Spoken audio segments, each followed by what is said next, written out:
తెలంగాణ ఉద్యమ గొంతుక మా అందరికీ స్ఫూర్తి, మమ్మల్ని అందరినీ మోటివేట్ చేసి ఉద్యమంలోకి తీసుకొచ్చిన మా నాయకుడు డాక్టర్ పృథ్వీరాజ్ యాదవ్ గారిని పోలీసులు అర్ధరాత్రి అక్రమంగా అరెస్ట్ చేయడం జరిగింది.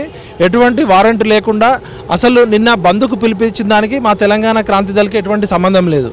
మేము ఎక్కడా కూడా మార్వాడి గో బ్యాక్ అనే నినాదం పెట్టలే. మార్వాడి సమస్యల పరిష్కారానికి ఒక రౌండ్ టేబుల్ కాన్ఫరెన్స్ పెట్టినాం. ఆ సామాజిక మాధ్యమాల్లో జరిగే చర్చల్లో పృథ్వీ యాదవ్ గారు మాట్లాడడం జరిగింది. దళితుల మీద దాడి చేసి వాళ్ళని అక్రమంగా కొట్టిన వాళ్ళని అరెస్ట్ చేయరు, తెలంగాణ ప్రజల్ని తాగుబోతులు అన్న గుజరాతీ సంఘం నాయకులను అరెస్ట్ చేయరు, తెలంగాణ ప్రజలంతా తినే తిండి మీ సాహెబులు ఉంచిన తిండి తింటారని దారుణంగా అవమానించిన వాళ్ళని ఉంచారు. బాధితుల పక్షాన ఉండాల్సిన ప్రభుత్వము, పోలీసులు, రాజకీయ నాయకులు గుజరాతీ మాఫియా ఇచ్చిన డబ్బులకు అలవాటు పడి వాళ్ళ వైపు ఉండడం సిగ్గుచేటు. ఇవి మార్వాడి రాజకీయ పార్టీల, తెలంగాణ రాజకీయ పార్టీల తేల్చుకుంటాం. ప్రజాక్షేత్రంలో ఈ గుజరాత్ మాఫియా డబ్బులకి, హవాలా డబ్బులకి అలవాటు పడిన రాజకీయ పార్టీల భరతం పడతాం. ఎవరు అంటే ఈ అరెస్ట్ వెనకాల అంటే రాష్ట్ర ప్రభుత్వం యొక్క ఆస్తం కూడా ఉందని చెప్పేసి ఏమన్నా భావిస్తూ ఉన్నారు? ఏమనుకుంటా ఉన్నారు? ఇప్పుడు రాష్ట్ర ప్రభుత్వమే లా అండ్ ఆర్డర్ చూస్తుంది. ఆల్రెడీ పాట్ మార్కెట్లో గొడవ అయిపోయిందని నిన్న సాయంత్రం అయిపోయింది. ఎక్కడ కూడా పృథ్వీ గారు బంద్కు పిలుపునివ్వలేదు. ప్రత్యక్షంగా కానీ పరోక్షంగా కానీ తెలంగాణ క్రాంతి దళ్ బంద్కు పిలుపునివ్వలే. మేము ఇంకా వ్యాపార వర్గాలతోటి, వాణిజ్య వర్గాలతోటి అందరితో చర్చలు జరుపుతున్నాం. తెలంగాణ ప్రాంత చిన్న వ్యాపారస్తుల రక్షణ కోసం ఒక ప్రత్యేక చట్టం తీసుకురావాలని చెప్పి మహారాష్ట్రలో ఎట్లా ఉంది, తమిళనాడులో ఎట్లా ఉంది, ఒరిస్సాలో ఎట్లా ఉంది అని మేము అధ్యయనం చేస్తున్నాం. మేము ఈ సమస్య పరిష్కారానికి మేము కృషి చేస్తుంటే ఈ సమస్యని రెచ్చగొట్టే విధంగా దీన్ని తీసుకెళ్ళి మతానికి కలపడం, దీన్ని తీసుకెళ్లి రాజకీయం చేస్తున్నాయి కొన్ని రాజకీయ పార్టీలు. ఖచ్చితంగా తెలంగాణలో ఉన్న వైశ్యులు, పద్మశాలీలు, స్వర్ణకారులు, చిన్న వ్యాపారుల అందరి రక్షణకి చట్టం వచ్చే వరకు ఈ పోరాటం కొనసాగుతుంది. తెలంగాణలో ఇప్పుడు ప్రస్తుతానికి మన పరిస్థితులు ఎట్లున్నాయంటే ఏదైతే నిజమైతే మాట్లాడతారో వాళ్ళను నోరు కట్టే ప్రయత్నం చేస్తున్నారు. గత కొంతకాలంగా కూడా మా పృథ్వన్న స్కూళ్ళ మీద తిరుగుతుండు. స్కూల్లో ప్రతి స్కూలు ఎక్కడెక్కడైతే వసతులు లేవో అక్కడ తిరిగి ప్రభుత్వానికి విన్నవిస్తాడు, వాళ్ళ తరఫున విన్నవిస్తుండు.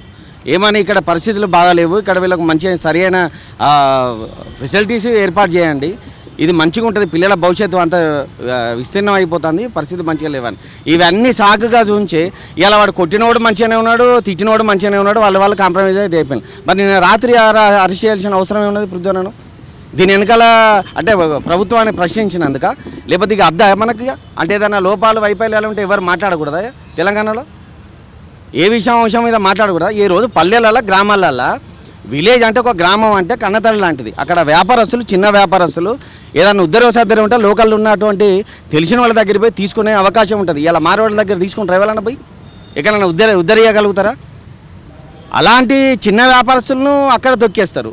ఇక్కడ పెద్ద పెద్ద మాళ్ళు పెట్టుకొని ఇలా ప్రతి ఒక్కరు ఇలా వ్యాపారాలు లేక ఇలా బట్టలని వాళ్ళందరూ వస్త్రకారులు, పద్మశాలు వాళ్ళందరూ స్వర్ణకారులు కాంచెలు ఆత్మహత్యలు చేసుకుంటారు.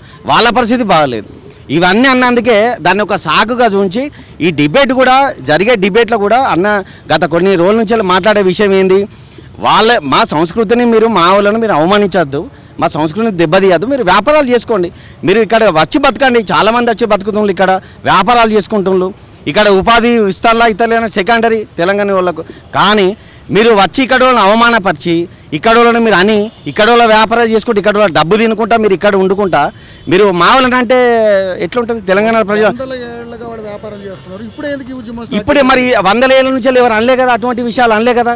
ఈ రోజున తెలంగాణ ప్రజలను అవమానం 4 కోట్ల తెలంగాణ ప్రజలను మీరు ఇట్లుంటారు, మీరు అట్లుంటారు, మీరు నువ్వేవని అవమానించేందుకు నువ్వు అక్కడికి పో, నీ కాడ నువ్వు చేసుకో, మేస్తాను వాడికి నువ్వు వీడికి వచ్చినప్పుడు చేసుకో, వ్యాపారం నిజాయితీగా చేసుకో.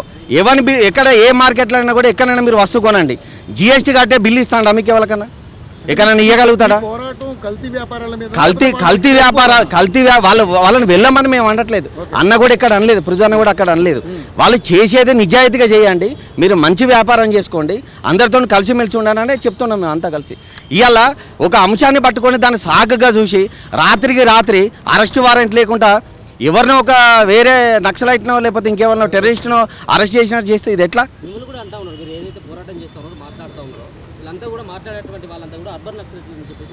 ఎందుకంటే ఫస్ట్ మరి ఇప్పుడు రేవంత్ రెడ్డి కూడా సీఎం కాకముందు చాలా విషయాలు మాట్లాడిండు, మరి ఆయన అర్బన్ నక్సలైటేనా? అంటే ఇప్పుడు కేసీఆర్ మాట్లాడిండు అది వరకు 10 సంవత్సరాలు తెలంగాణ ఉద్యమంలో ఆయన ఎన్నో పోరాటాలలో ఆయన సందర్భంలో నక్సలైట్ కూడా అని అన్నాడు, ఆయన నక్సలైటేనా? ఎప్పుడైతే సమస్యల మీద మాట్లాడేటోళ్ళు ఎవరైతే ఉంటారో వాళ్ళు అర్బన్ నక్సలైట్ అని వాడేవాడని అనేటోడు.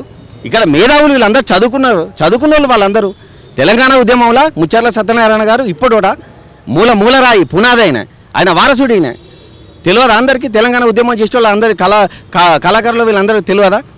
ఈరోజు రాత్రి వచ్చి తీసుకుపోయి వారంటీ లేకుండా అరెస్ట్ చేసి పోలీస్ స్టేషన్లను తిప్పుకుంటా ఏ మెసేజ్ ఇస్తుంది ఇలా గవర్నమెంట్? అంటే ఇట్లా మీరు ఇట్లా పృథ్వనాలకి ఎవరు ప్రశ్నించద్దు, మేము ఎట్లా పాలన చేస్తే అట్లా ఉండాలని మీరు అంటారా? గా స్కూళ్ళు బాగు చేయండి, పోయి టాయిలెట్స్ లేవు అక్కడ, చాలా ఇబ్బంది పడుతున్నారు. గా రైతులు ఉన్నారు, పోలీసు వాళ్ళు పెట్టి యూరియా పంచుతాను అక్కడ విలేజ్లలో పోయి తెలుపుతారు. వాళ్ళకేం బాధ ఇవ్వాలా? తెలంగాణ ఉన్నవానికి తెలంగాణ ఉన్న వాళ్ళకు తెలంగాణ బాధ ఉంటుంది.